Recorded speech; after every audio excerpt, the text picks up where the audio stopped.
Gehen wir zurück in die sogenannten goldenen 1920er Jahre, die natürlich nur für die golden war, die es sich leisten konnten, in den Lichtkegeln der schillernden Lebenswelten zu stehen. Nach dem Ersten Weltkrieg konnte es ohnehin nur aufwärts gehen. Und so ist das Jahrzehnt, an dessen Ende alles zusammenfiel, für viele und vieles eine Phase der Ekstase und des Ausprobierens.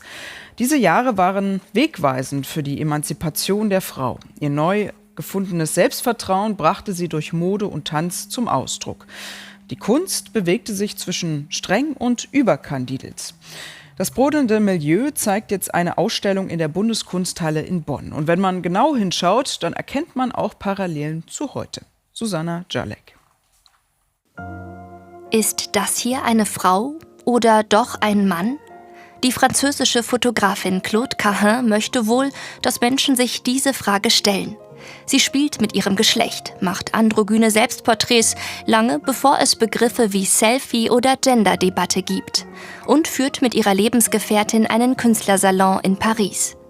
Eine Frau, hervorgebracht von den 20er Jahren, einem Jahrzehnt, das bis heute fasziniert.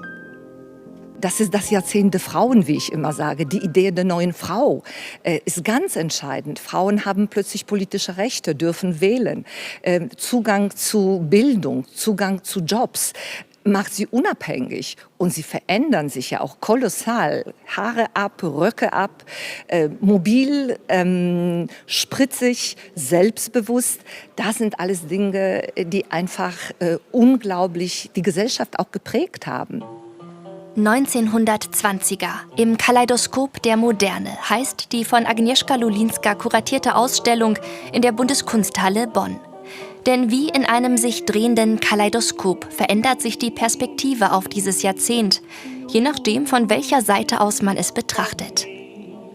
Pulsierende Metropolen wie New York und Berlin werden zum Beschleuniger, auch für die Kunst. Massenmedien wie der Film, das Radio und das Telefon verbinden die Menschen über Landesgrenzen hinweg. Und immer wieder werden Parallelen zu heute sichtbar, zum Beispiel im bahnbrechenden Film Metropolis von Fritz Lang, in dem eine Frau zum Maschinenmensch wird, als Symbol für den Aufbruch in eine neue Zeit. Plötzlich gibt es die Idee, dass Maschinen plötzlich menschliche Züge bekommen. Also da sind solche Spielereien.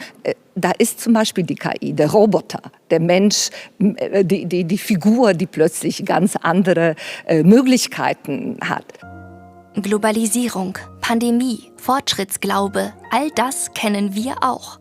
Die 1920er im Kaleidoskop der Moderne, eine Ausstellung, die zum Nachdenken anregt, auch über uns selbst. Und die Ausstellung 1920er im Kaleidoskop